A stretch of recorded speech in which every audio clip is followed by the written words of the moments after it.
Ayni paytda eng iqtidorli yoshlarimizdan biri kelganlar Qahramon Satxo'jayev. Ayni paytda bir vaqtning o'zida ham Namdu talabasi, ham bir vaqtning o'zida ijodkor sifatida, ma'naviyat targ'ibotchi sifatida faoliyat olib borayotgan yoshlarimizdan. Xush kelibsiz. Xush kelibsiz. Assalomu alaykum, hurmatli boshlovchilar. Yaxshi keldingizmi? Rahmat kattakon. Avvalo mana shu dasturga meni taklif qilib munosib ko'rganingiz uchun rahmat kattakon. Albatta. Ajoyib. Qanday mavzularda gaplashamiz bugun? Ilmiy tomondanmi yoki ijodiy tomondanmi? Xudo xohlasa har qanday mavzuda bir imkonim yetganicha, ya'ni ilmiy salohiyatim yetganicha bir javob berishga harakat qilaman. Albatta. Bu yerda bilasizmi, juda ham ko'plab respublika tanlovlari, ijod yo'nalishida respublika tanlovlari g'olibi sifatida e'tirof etilganlar, gazeta va nashriyotlarda ijodiy ishlari chop etiladi. Aynan mushoira klubini ham tuzgan ekanlar va shuningdek yana bir kitoblari ham bor ekan. Juda ham ajoyib kitob. Kitoblari ham nashrdan chiqqan, ya'ni Xayolimda gullagan chechak nomli kitobi. Adashmasam o'sha kitobni olib keldingiz. Ha, albatta shu kitob. Ajoyib. Umuman olganda ijodga kirib kelishingiz, ayni paytda Namangan davlat universitetining yuridik fakultetida o'qir ekansiz. Bizni qiziqtirayotgan tomon shu, yuridik fakultet jiddiy soha, lekin ijodga ham ochiqsiz. Ikkalasini qanaqa qilib uyg'unlashtirib olib ketyapsiz? Albatta savolingiz o'rinli, ya'ni ijod va ma'lum bir kasb yo'nalishini olib borish holati. Shuni bilamizki, hozirda jamiyatimizda hech qanday oliygoh yoki hech qanday maktabda aynan bir she'riyat yo'nalishi bo'yicha yoki bir ijod yo'nalishi bo'yicha bir tahsil, ya'ni ta'lim beradigan bir jarayon mavjud emas, ya'ni darslik jarayoni. Buni ustozlarimiz ham bir avvalo ustozlar buyuk insonlar ham ta'kidlab o'tishgan, ya'ni bu ijod, ya'ni insonning ijodkorlik qobiliyati, ya'ni intellektual salohiyatini o'qtirib ham yo'qtirib ham bo'lmaydi.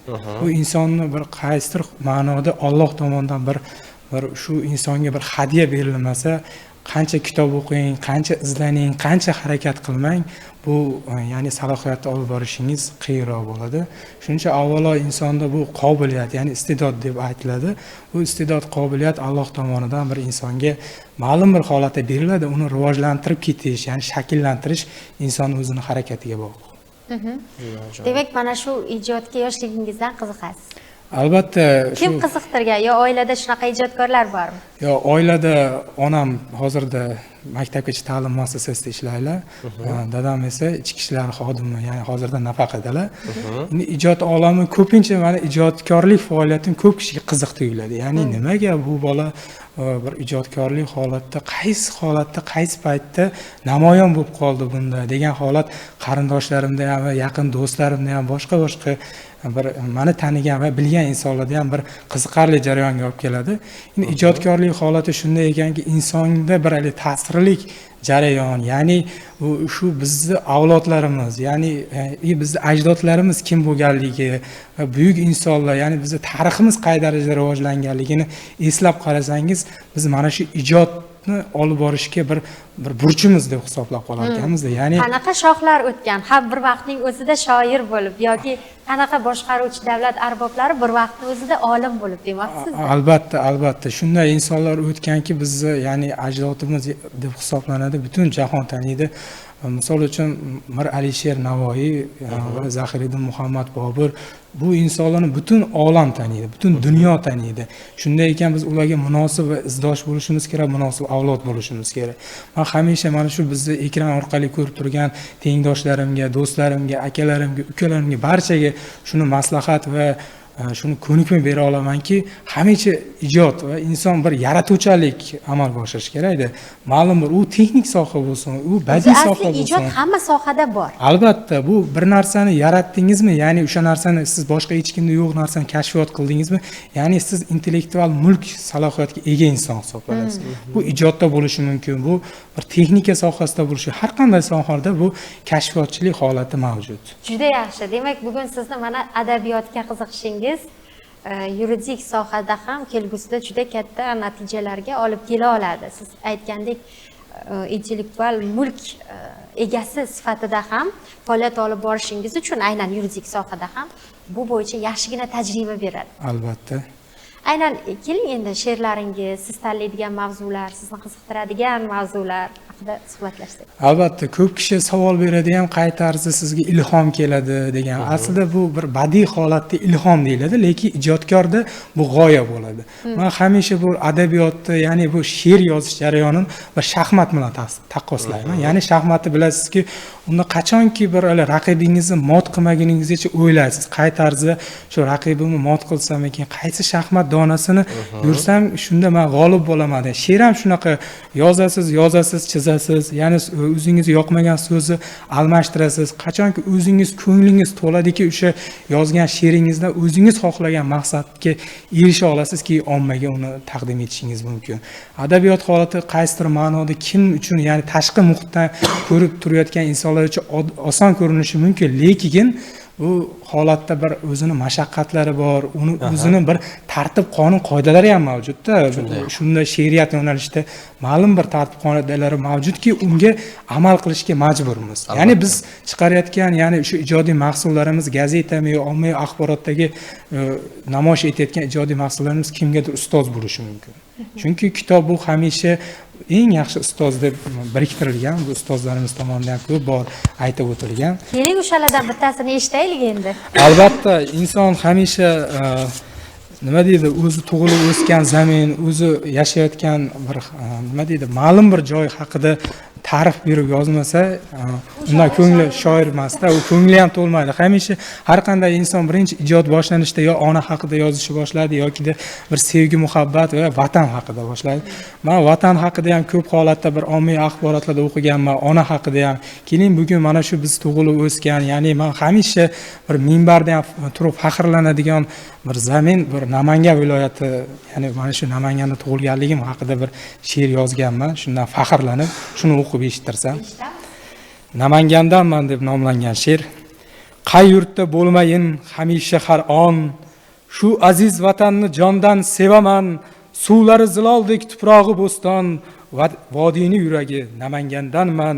Olmalari totli yangi qo'rg'onim, chust norin pop to'ra qo'rg'onim, dunyoga mashhurdir aziz chortog'im, vodiyni yuragi Namangandanman. Taraladi buyuklarning nafasi, jaranglaydi go'zal bulbul nidosi, ko'rkam vodiy Allohimning mo'jizasi, vodiyni yuragi Namangandanman. Ma'rifat mash'ali Isoxon ibrat, har yurtda qozongan e'tibor, hurmat, hech qachon qalbimda so'nmas muhabbat, vodiyni yuragi Namangandanman, vodiyni yuragi Namangandanman. Juda ham chiroyli. O'sha Namanganga xos bo'lgan har bir jihatni qavrab olishga, o'zingizni qalb tug'yonlaringizni yozibsiz. Rostdan ham vatanparvarlik eng katta ne'mat.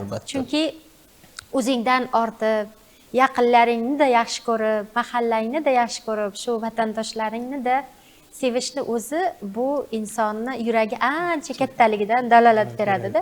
Shuning uchun ham shoirlarni baxti ham katta, dardi ham katta deyishadi. O'zi qaysi shoirlarni yaxshi ko'rasiz? Qaysi shoirlarni, demak, misralarini sevib bir o'qiysiz? Albatta, mana hozirda mana ta'kidlab o'tish joizki, shu joyda ustozlarim juda ham ko'p. Bir son bilan yoki ismlarni aytib o'tadigan bo'lsam, sanog'i tugamaydi. Albatta, ularning hissasi mana shu meni darajam, ya'ni Qahramon Said bo'lib, har qaysi joyda meni nomim baralla eshitilayotgan bo'lsa, bu holatda men o'zimning harakatim bilan emas. Mana shu mana badiiy adabiyot deymizmi yoki yuridik sohadagi ustozlarim deymizmi, barchalarning hissalari katta. Eng avvalo meni ustozim, birinchi ustozim bu onam.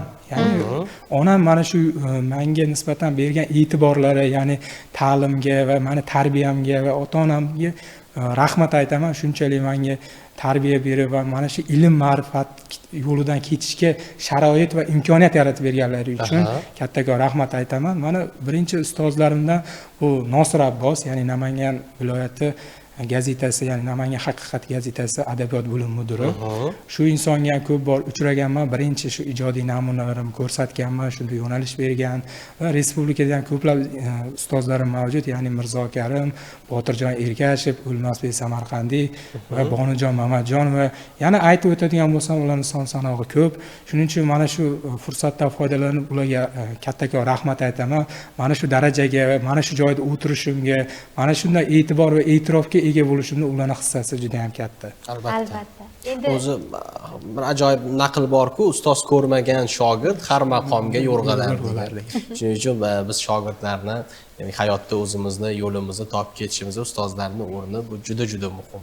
albatta. Endi sizni kelajakda qanaqa tasavvur qilamiz?